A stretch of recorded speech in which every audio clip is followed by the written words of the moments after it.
What up, bros? Blue balls got you down? Alrighty, I'm here to review a product on the market right now. These are rival balls, or balls that are not made by Nerf, compatible with the Nerf rival blasters.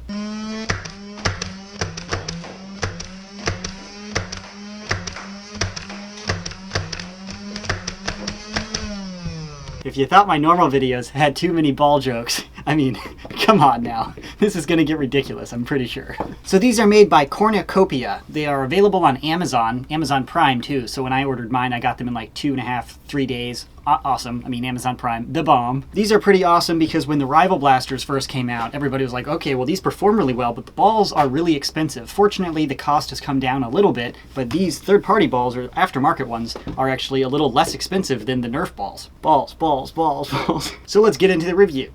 Not a traditional unboxing because I did get this through Amazon and I wanted to make sure I didn't have any other like personal awkward items in here. You haven't seen it, so it's the same thing for you. I'm just not gonna lie about it. Open it up. Holy balls. This should be sufficient for testing, right? Let the games begin.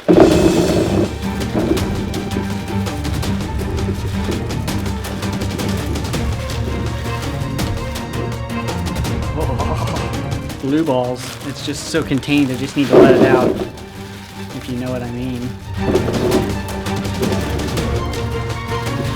Holy balls! Oh man, that feels really good. Like in a really weird way. If only Hasbro made these white instead of yellow, then I could just have red, white, and blue and just spew freedom all over the place. Just be like, hey, you need some freedom? And just blast somebody with the Zeus. That'd be hilarious. So they sent me quite a few. I had them color coordinated originally because I thought maybe there's a difference between the red, blue, and yellow. There's not. They're all the same. I even double checked with my contact at the company, the Cornucopia company. They are made with the same materials out of the same molds. They're just a different color. I think blue and red are better than the yellow ones just because I have a bunch of like actual Nerf balls and I don't want to confuse these with the aftermarket ones because the performance is a little bit different. I wouldn't say it's better or worse, but I ran quite a few tests, which I'll get to right now. But these are the newly engineered one by Cornucopia. It's very important that you get the newly engineered one if you're going after the ones I'm reviewing right now. These are the first generation Cornucopia ones, which are pretty awful. They look similar in pictures and they're about the same cost. Just follow the links in the description box if you want to get the ones that I'm reviewing right now. These are the first gen ones that Cornucopia is still selling. I'm not really sure why, but these are really light. They don't shoot very well. The performance is pretty bad. I bought these quite a few months ago. I didn't even want to make a video on them to alert people not to buy them, just in case somebody for some reason wanted to buy them and cheap out on the Nerf rival balls because they're really not even worth owning at all. Sorry, Cornucopia company, for bashing your first gen ones, but they went back after a bunch of people complained about these ones and they manufactured these, which I'm pretty happy with. So let's go over the consistency of the product. How do the balls feel in the hand when you're fondling them? Balls, balls, balls, balls. First thing I want to point out is the inconsistency. The Nerf rival balls, just like the Nerf foam elite darts or anything, the consistency is incredible compared to every other company out there because Nerf spends more money, I'm sure, on manufacturing them under really tight tolerances. So the Cornucopia ones, most of them feel good, but then you'll occasionally have like a weird squishy one, like this one, that's much softer than the other balls. Other than that, the dimensions are the same, and most of them feel very similar to the Nerf rival balls. I could feel the difference between them. If I had to shut my eyes and say, hey, which one am I holding, the Nerf rival or the Cornucopia, I could feel the difference, but I couldn't say this one is better or this one is better. They're just different, and the performance is very similar. So let's get into the performance tests. So I'll start out with a groupings test when I just fired a bunch at a wall. I tried to hold the blaster as still as possible. This is not on a vise or anything, but for our purposes, I think this is good enough.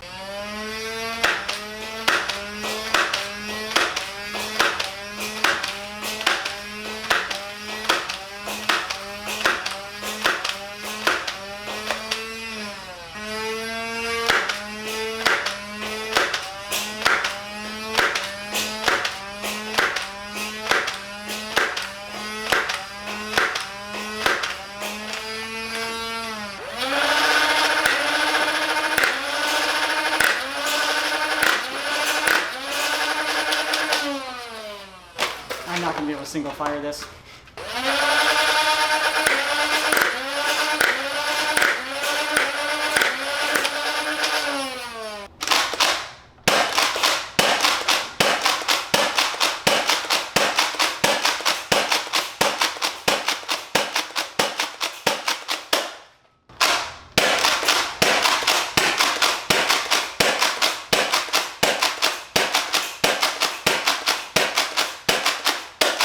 So as you can see, the groupings are very similar. It is worth noting with the flywheel blasters, both the unmodified and the modified Zeus, the trajectory is a little bit different with the Cornucopia. They shoot a little bit lower. So if you could see when I was firing the Cornucopia ammo, I had to angle the blaster up just a little bit to hit into the same area. That doesn't necessarily mean it's going to have a smaller range or anything. And as you can see in the still images, the consistency is pretty similar. I did have a few outliers, and that's again because I didn't show bias with pulling out the really squishy softballs. I just randomly went into my tub when I was filling my mags. And the trajectory change from going high to low with the Cornucopia thing was not present in the Apollo, or at least I didn't see that. I tried to have the same point of aim on that with both ammo types. So kind of my opinion on the groupings. It's all pretty much the same and pretty consistent. Next test was the chronograph test. I fired 10 balls from each blaster with each type of ammo to try to get a good average. And I wasn't really surprised at my findings. I found that the Cornucopia rounds fired on average a few feet per second less than the rival blasters, consistently across the board over all of the blasters. And as I've mentioned in a lot of my review videos, having a 5 FPS change isn't going to make or break the performance. It's really difficult to see that by eye. Like, I know that now because I chronographed the blasters, but if you're shooting them side by side, you're not going to say,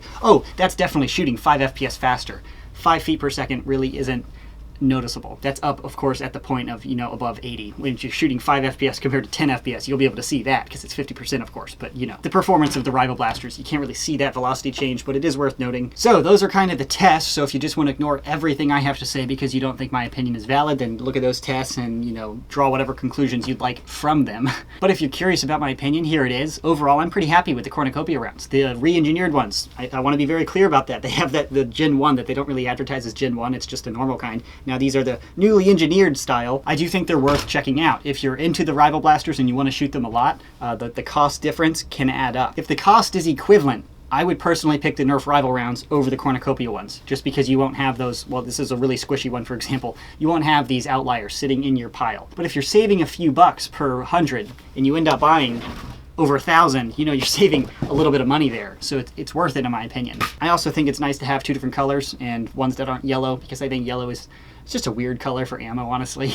If you're exclusively a flywheel blaster user, flywheel master race, so you're awesome if you are, then that would be a reason to stick with the Nerf rival rounds if a few bucks per 100 doesn't mean anything to you. If you're some type of billionaire and you had a small loan of $1 million and you're like, hey, I need to go buy some Nerf ammo, then maybe stick with the Nerf brand stuff. But a few bucks per 100, I think is definitely worth it. I tried to set up the tests to speak for themselves, and I'm only trying to articulate my opinion in case you don't want to watch the test or whatever. But I like these, the Cornucopia rounds. I'll be using them in the future, and I just wanted to make a video to point it out and do the tests and, say, hey, check out these things. I don't think they are as clear a winner as the Kush Gen 3 darts compared to like Nerf darts, because I use Kush Gen 3 with everything. I don't use Nerf Elite darts unless I need them for a very specific video that I'm shooting, and that's only like from the filmmaking aspect instead of like the nerfing aspect. If I'm playing Nerf without a camera, I'm always using Kush Gen 3 darts. I won't be doing the same thing with the rival rounds. But even with the really squishy balls, I